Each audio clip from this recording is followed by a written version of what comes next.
So today I'm going to be talking about how to organise yourself to get your dissertation completed or off to a good start at the very least. So to begin with, there's a few materials that you need to get to make sure you're really organised.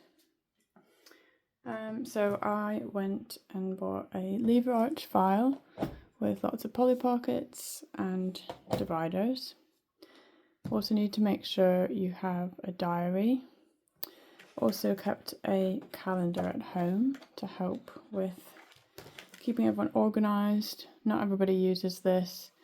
I was a mom and a student, so this helped to keep everything on track, and also a weekly planner. So in here I would put general things about as a family, what we had booked in. In here I would put where everybody needs to be each day, including what hours I was at uni or in placement. And in my diary I would put specific stuff for me for uni and placement, where I needed to be, what time, who I was meeting with, stuff like that.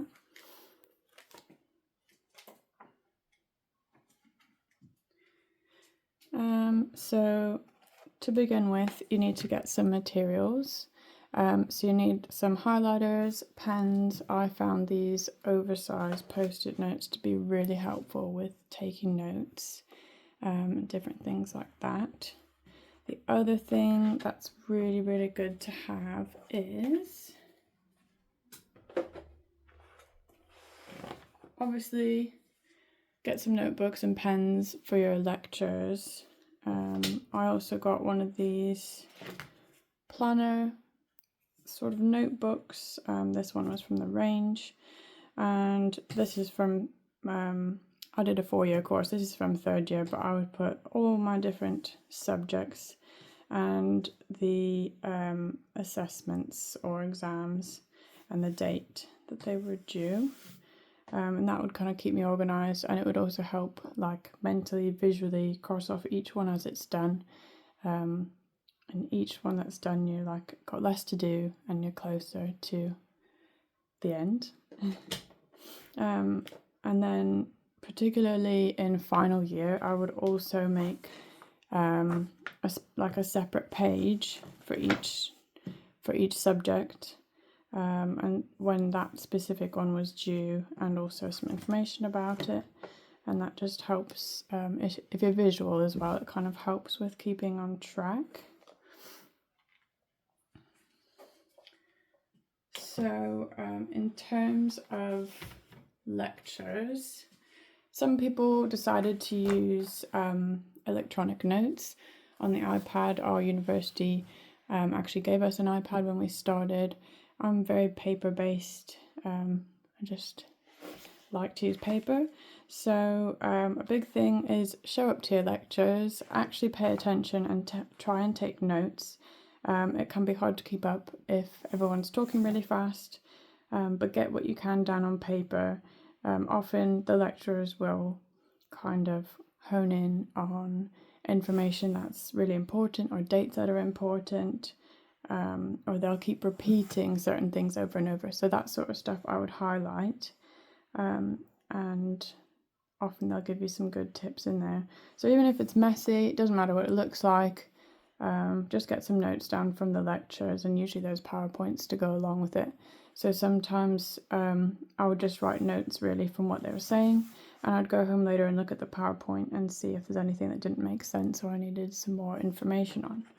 So even if it's messy, you've got it down on paper, because I guarantee you 2 weeks later you will not remember what went on in that lecture, and some of that you might rely on, or it'd benefit you to lean on that information later on. So make sure you're doing that. And then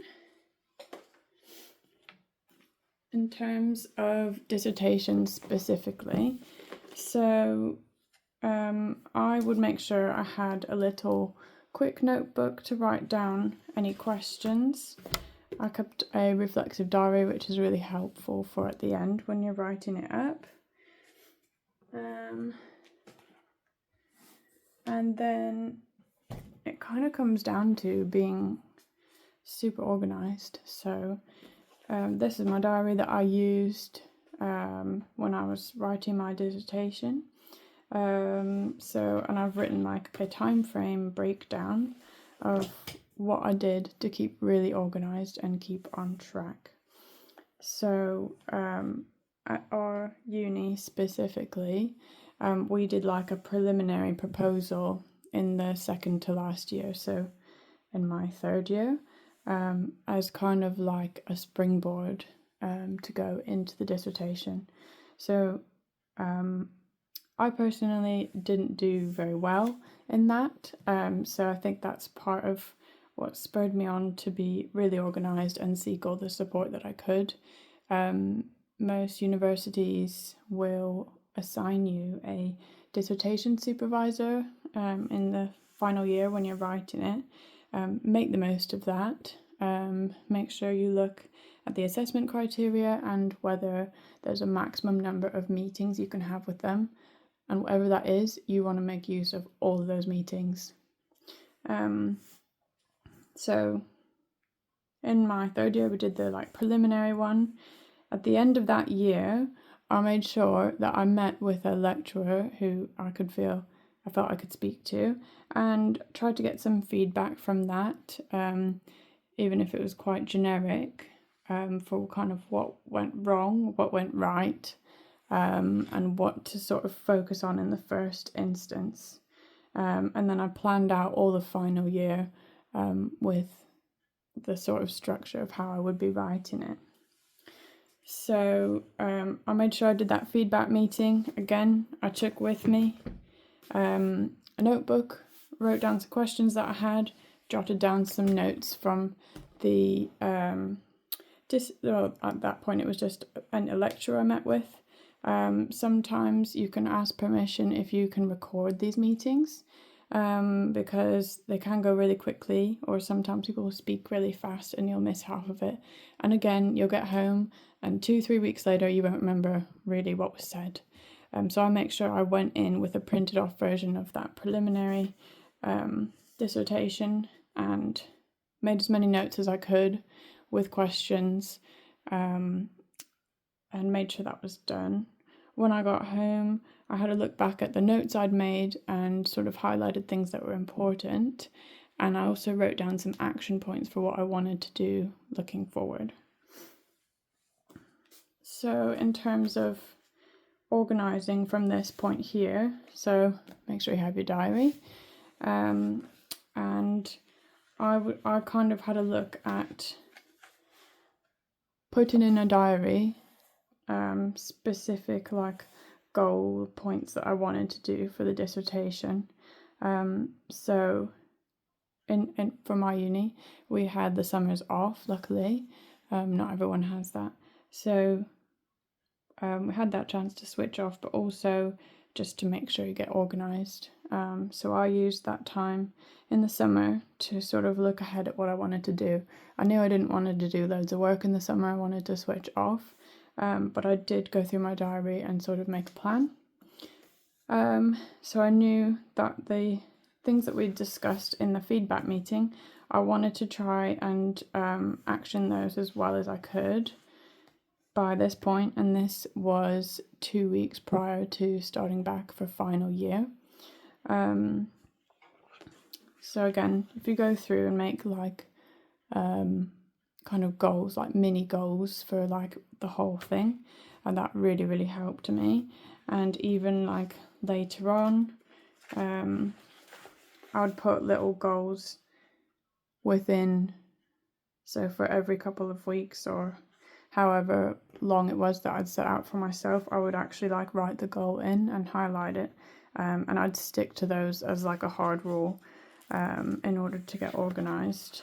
And you will have setbacks at some point, but as long as you've tried your best to stick to those, then it's usually good. In terms of the time frame, so 2 weeks before we started back in final year, I tried to make the amendments from the feedback. I used something called a Prisma chart to narrow down the studies that I'd looked at, and I also started to critique what I had. when you're looking at studies, you need to decide if you're going to do a qualitative or quantitative, because that depends on which studies you're looking for and what's in them. So are you looking more at numbers and figures and analysis of those, or are you looking more at different qualities and themes? So I did like a rough